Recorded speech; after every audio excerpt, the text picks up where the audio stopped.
Crazy Ex-Girlfriend started out as one of the funniest shows on television, but now in its third season, it's getting pretty tedious to sit through. Here's why. The plot to the first two seasons was fairly straightforward. For the most part, the main storyline shafted the troubled relationship between Rebecca Munch and Josh Chan, and although there were subplots along the way for supporting characters, it was always very clear what the show was about. These days, I have no idea what this show is about. The only noteworthy thing that happened in the entire third season was Rebecca's suicide attempt, which occurred about halfway through. Everything before that and everything after kind of just feels like meandering filler material, and the way that the show explores the topics of suicide and mental health is well-intentioned, but ultimately heavy-handed and unsophisticated. The problem is that the premise of the show has expired, but the writers have failed to find a new one, so instead it just feels like they're throwing a load of crap at the wall and seeing what sticks. Which leads me to my next point. The characters in Crazy Ex-Girlfriend are in a dire place right now. Rebecca and Paula still hold some value, but their whole unhealthy maternal bond is getting pretty old and tired at this point. Nathaniel is a serviceable love interest, but when they tried to develop his character further by introducing his parents, it came off a bit desperate and lame. Daryl and White Josh are possibly one of the worst on-screen couples of all time. There, I said it. From the very beginning, their romance has felt awkward and forced. These two actors have no chemistry with each other whatsoever, and the subplot about their breakup was boring. I hope they never get back together, but they inevitably will. The remaining characters fit into one of three categories: annoying background characters, embarrassing youth characters, and redundant returning characters. To kick things off, we have the annoying background characters, specifically Tim, George, Maya, and Jim.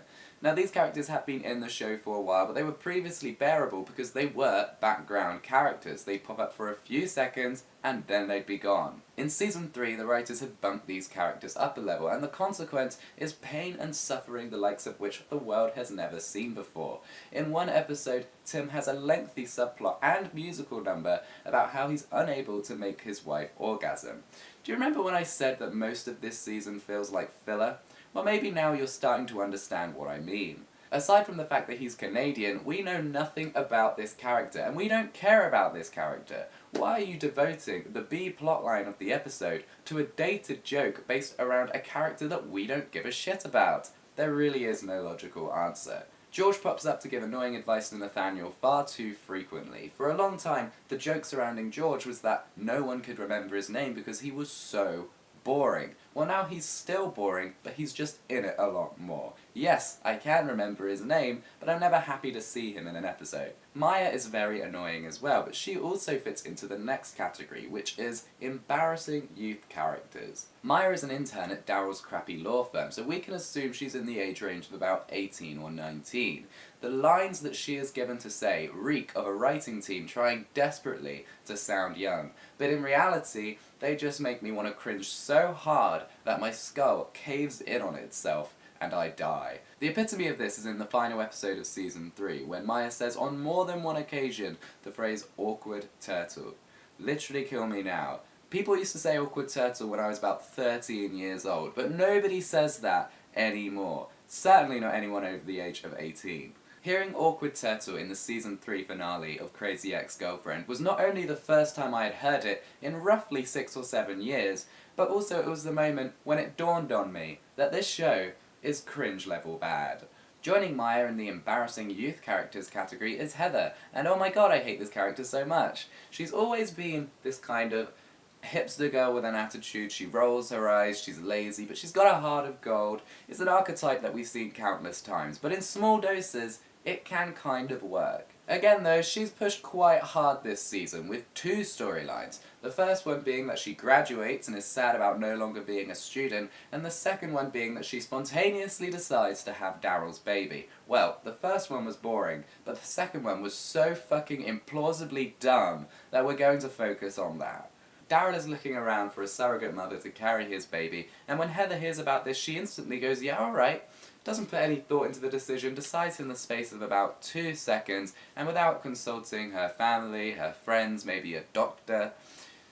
What a believable character. So maybe as a man I'm not qualified to make this statement, but I have to believe that any sane woman on this planet would want to think for a little while before they decide to have someone else's baby. It's a lovely thing to do for a friend, don't get me wrong, although ironically when you think about it, Daryl and Heather don't really know each other very well, they're not that close. But anyway, it's also just a huge commitment and a huge physical strain to put on your body. So the fact that she would make the decision in a split second is so hard for me to believe that it immediately just kind of disengages me from the character. It seemed like the writers were really overcompensating to make this character seem like a young, cool, free spirit, and the result of that is that my suspension of disbelief was utterly shattered, and my interest in the character went up in smoke. Fortunately, she wasn't that interesting to start off with, so it's not a huge loss. Finally, we have redundant returning characters, aka Josh and Valencia. Now, the first few episodes of Season 3 delved into Rebecca getting revenge on Josh, but after the suicide attempt, there's an episode called Josh is Irrelevant, and frankly, I couldn't agree more. Basically, in this episode, Rebecca says that she has absolutely no interest in Josh anymore, and yet the character continues to show up in every single episode, despite having literally nothing to do. The same goes for Valencia. In Season 3, the only thing Valencia does is exploit her friend's suicide attempt to boost her social media presence. Charming. Then she randomly turns gay, which was never set up or alluded to previously, and so as a result it kind of feels like a desperate attempt by the writers to make the character in some way interesting again. Ultimately, Valencia is so unrecognisable from when we first met her in Season 1 that she feels like a complete stranger, and much like Josh, in most scenes she just stands around with absolutely nothing to do.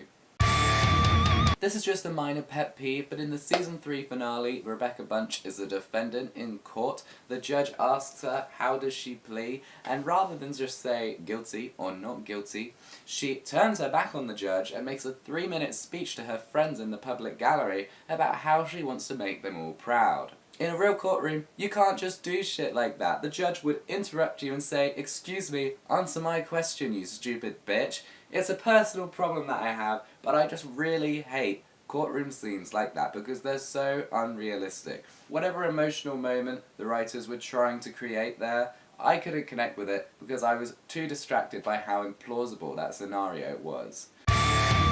It really feels like the songs in this series are getting worse and worse. In the first season, there were some really catchy songs, some of which I still listen to occasionally to this day. But in Season 3, they were largely forgettable, and very few of them were funny. Of the 24 new songs in this season, there are only 4 that I genuinely enjoyed. The rest are varying levels of dull, meaning that there are a lot of episodes where you're sat desperately waiting for a song to end. One of the only ones that I did really enjoy was called Back in Action, and I like it mostly for the music video, where Rebecca is very excited and full of energy, and Paula is very disinterested and unenthusiastic. And I like it because it's kind of a visual representation of my current opinion of the series. The show is still dragging me along, but yeah, I'm here for the ride, but I stopped enjoying it a long time ago. It brings me no pleasure to say this because for the first season and a half, Crazy Ex-Girlfriend was one of my favourite shows on television. But at this point, the plot is a mess, the characters are dull, and the songs are mediocre at best. If the show does come back for a 4th season, I'm really not sure I'm going to bother watching it. As much as I would love to see it be restored to its former glory, I just don't believe that it will. I'm quite a pessimistic person, if you haven't noticed. But anyway, thank you very much for watching. I really needed to get this off my chest because it's been bugging me for a while now. Feel free to subscribe, or don't. It's completely up to you. Thanks for watching. Goodbye.